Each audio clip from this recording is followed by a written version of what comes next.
Hey everybody, welcome to my channel mind booster. So guys, आज की video में हम देखेंगे what are the post cold war issues. So सबसे पहले features of the post cold war world. So पहला आता है यूनिपोलैरिटी। तो कुछ एनालिस्ट थे, उन्होंने बिलीव किया था कि जो पोस्ट कोल्ड वार सीन है वो मार्क क्या करता है, एक बायपोलैरिटी जो थी उसको एंड करता है। जैसे कि जो दो सुपर पावर माने जाते थे, जैसे पहले यूएस और सेकेंड वन इज़ सोवियत। तो जो पोस्ट को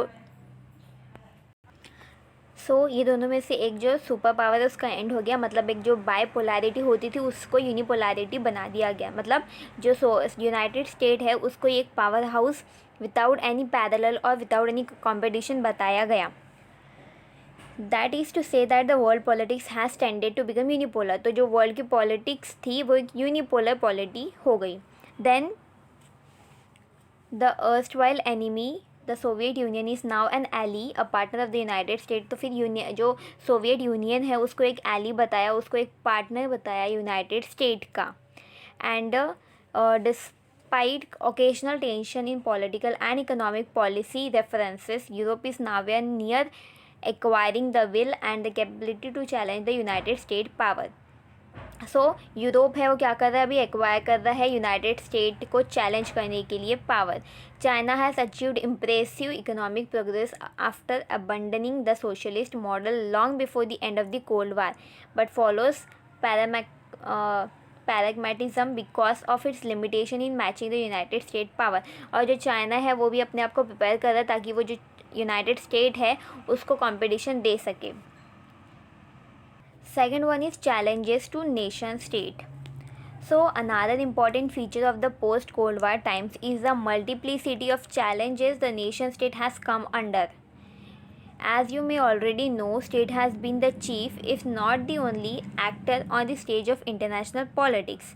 तो state एक international politics में बहुत ज़्यादा importance है state की.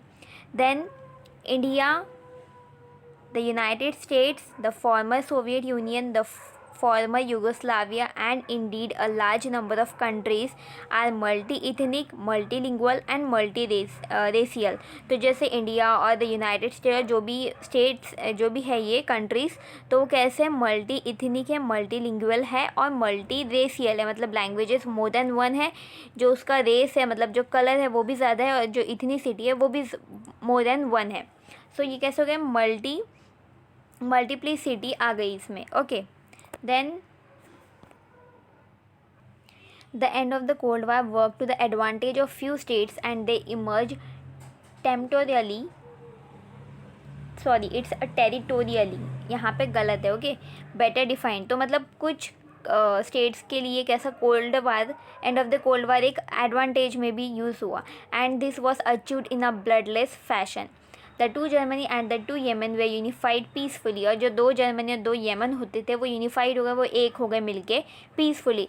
This is something to be only welcomed. On the other hand greatly worrying whether disintegration of the Soviet Union. लेकिन इससे क्या हुआ, जो सोवियत यूनियन है उसका डिसइंटीग्रेशन हो गया, उसका काफ़ी ज़्यादा पार्ट्स में डिवाइड हो गया इनटू 14 इंडिपेंडेंट कंट्रीज़। तो जो सोवियत यूनियन है वो 14 कंट्रीज़ में डिवाइड हो गया इन 1991, followed by the beginning of the brutal process of Yugoslavia disintegration on ethnic lines. Somalia is the early 1990s was the best known example of a failed state। तो Somalia को क्या कहा जाता था 1990 में, एक फेल्ड स्टेट कहा जाता था। Okay, then changing dimension of security. जो सिक्योरिटी है उसकी डायमेंशन भी चेंज हुआ after the cold war. So India and Pakistan fought war against each other thrice in 1948, 1965 and 1971।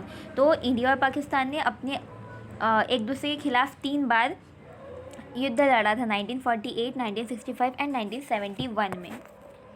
Then Afghanistan, Angola, Central Africa Republic, former Yugoslavia, Georgia, Haiti, Libya, Rwanda, Sierra Leone, Somalia, Tajikistan are some of the countries badly affected by civil war. तो ये जो सारी countries है वो भी काफ़ी affected थे civil war से।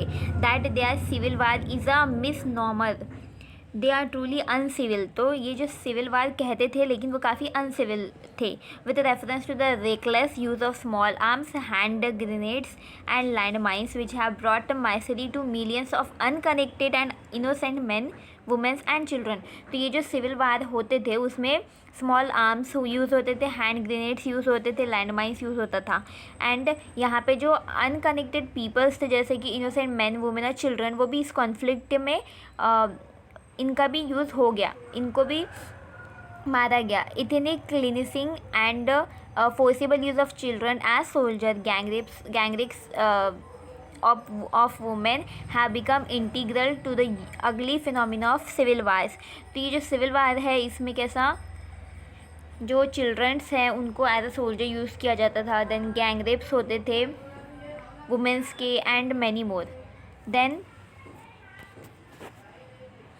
it is this linkage that made international terrorism the most dangerous aspect, threatening security of not just one or the other state, but the system of state as a whole।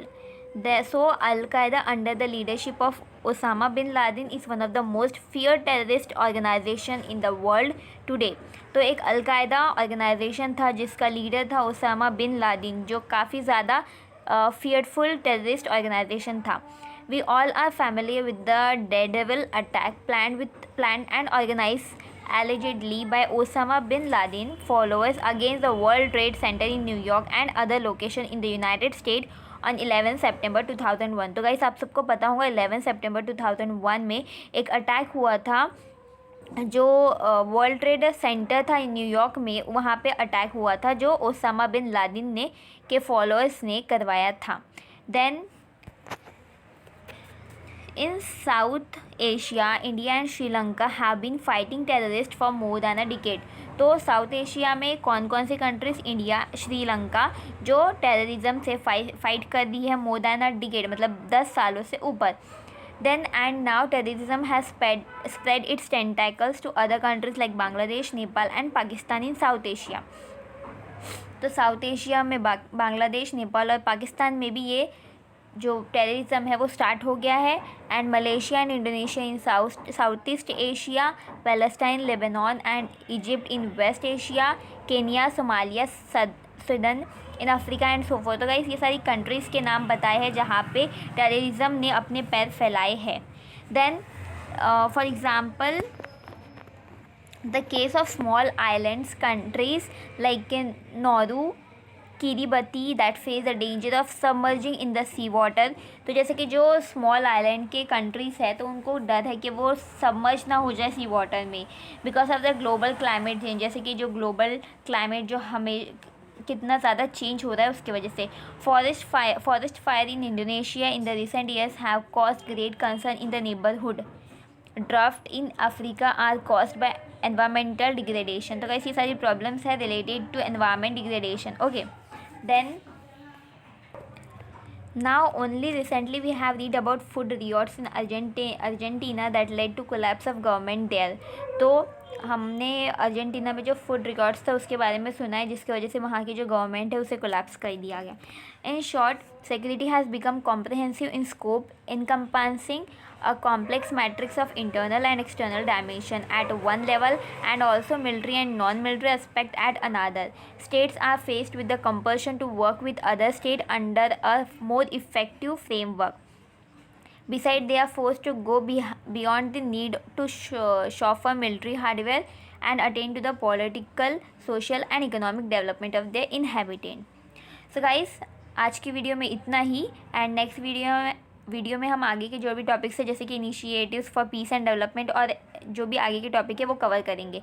So if you like the video then please subscribe my channel and also like the video and share with your friends. Thank you.